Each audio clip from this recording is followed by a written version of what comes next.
Hello, नमस्कार। मैं doctor Pradeep Kumar from शब्द रिहैब सेंटर।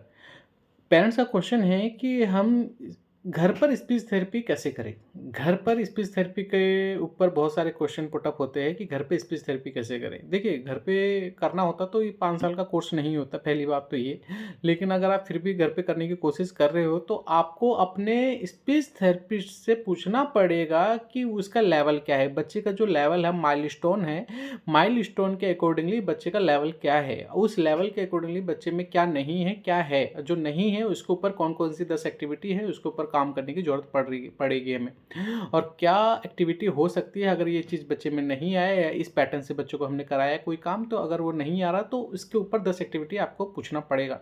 क्योंकि किसी भी बुक में नहीं लिखा कि आपके बच्चे के अकॉर्डिंग ये वाली एक्टिविटी करा लो तो उससे फ़ायदा होगा। आपको समझना पड़ता है, क्रिएटिव तरीके से काम करना पड़ता है कि कौन-सी एक्टिविटी आपके बच्चे के लिए रिज़ल्ट दे सकती है, आपके बच्चे में रिज़ल्ट दे सकती है। क्योंकि क्या होता है कि हर बच्चा कुछ न कुछ अलग एबिलिटी लेके आ रहा होता है, एक एबिलिटी के साथ जी रहा होता है, तो आपको समझना पड़ेगा कि आपका बच्चा किस टैलेंट को लेके आगे चल रहा है, पहली बात।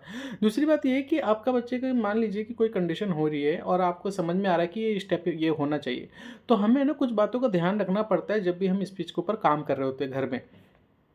कि आपका बच्चा बहुत अच्छे से आई कॉन्टैक्ट करे, आपका बच्चा जब आई कॉन्टैक्ट कर रहा है तो उसको ध्यान से सुने। सुनने के भी एक ऑडिटरी प्रोसेसिंग डिसऑर्डर में एक एरिया मतलब डिसऑर्डर होता है जिसके ऊपर हमें समझना पड़ता है कहीं ये इश्यू तो नहीं चल रहा जिसकी वजह से बच्चा रिस्पॉन्ड ही नहीं कर रहा, बिल्कुल भी अलर्ट नहीं है, बिल्कुल भी समझ ही नहीं रहा कि आप क्या बोल रहे हो। आप पापा, पापा, पापा किए जा रहे हो, चाचा बुलवा रहे हो, दादा बुलवा रहे हो, काका बुलवा रहे हो, बहुत सारे वर्ड बुलवा रहे हो और उसको समझ में ही नहीं आ रहा, यानी उसको पता ही नहीं लग रहा कि आप बोल क्या रहे हो। तो ऑडिटरी प्रोसेसिंग के ऊपर काम करने की ज़रूरत पड़ती है डिसऑर्डर के ऊपर, जिसमें बहुत सारे स्टेप होते हैं। ऑडिटरी फिगर ग्राउंड होता है, ऑडिटरी डिस्क्रिमिनेशन होता है, ऑडिटरी जॉइंट अटेंशन होता है, ऑडिटरी रिकॉग्नाइजेशन होता है, लोकलाइजेशन होता है, ये सारे ऑडिटरी रीजनिंग होता है, ये सारे स्टेप होते हैं। Auditory memory, auditory sequencing memory, ये सब स्टेप होते हैं ऑडिटरी प्रोसेसिंग डिसऑर्डर के। तो हमें ये समझना है कि क्या आपके बच्चे में स्पीच डिले हो रहा है, तो किस वजह से हो रहा है, तो उस एरिया पे के ऊपर हमें काम करने की जरूरत पड़ेगी।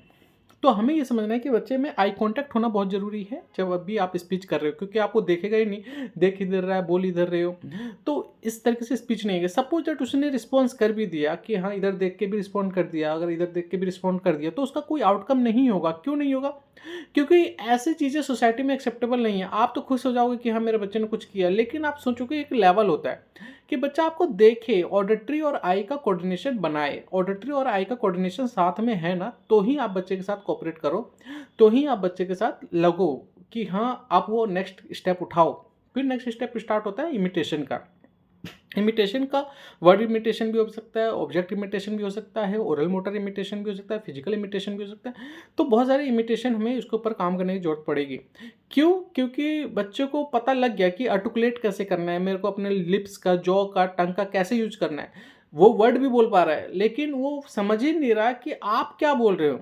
वो वही बोल रहा है जो उसके दिमाग में सबकॉन्शियस माइंड में घुस गया है, यानी कि इतना बार रिपीट किया गया बच्चे के सामने कि वो उसके ब्रेन में चला गया। लेकिन जब आप बोल रहे हो ना तो वो नहीं बोल रहा, तो वहाँ पे आपको सबकॉन्शियस माइंड को समझने की जरूरत पड़ती है कि बच्चे को क्या हो रहा है ना, रिपीटेशन होने की वजह से वो रिस्पॉन्ड कर पा रहा है। कभी भी कोई भी वर्ड निकल जाता है, कई बार बोला जाता है कि ये ना एकदम से कुछ बोल गया। क्यों बोल गया? क्योंकि कहीं ना कहीं रिपीट चला, उस चीज़ का रिपीटेशन हुआ या उसके दिमाग में एकदम से बातें गई होगी तो उसके दिमाग में सेट हो गई। लेकिन वो आपको देख के नहीं बोल रहा, यानी कि वो इमिटेट नहीं कर रहा। इमिटेट का मतलब वर्ड इमिटेशन भी होता है, बहुत सारे इमिटेशन होते हैं, तो वो इमिटेशन का जो स्किल्स है वो लैक हो रहा है।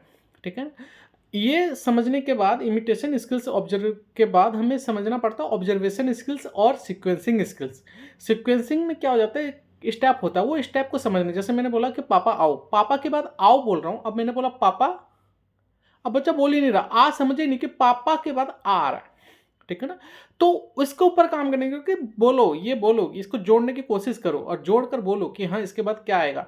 वो सीक्वेंसिंग मेमोरी के ऊपर वर्क करने की जरूरत पड़ती है। और लैंग्वेज के बहुत सारे कंपोनेंट होते हैं मेरी और स्पीच सीरीज में आप अगर बहुत सारे वीडियो को सर्च करेंगे तो आपको समझ में आएगा कि हाँ किस किस एरिया के ऊपर काम करना है और आपको क्या क्या स्टेप उठाने हैं काम करने को लेकर। सो बहुत बहुत धन्यवाद, थैंक यू सो मच।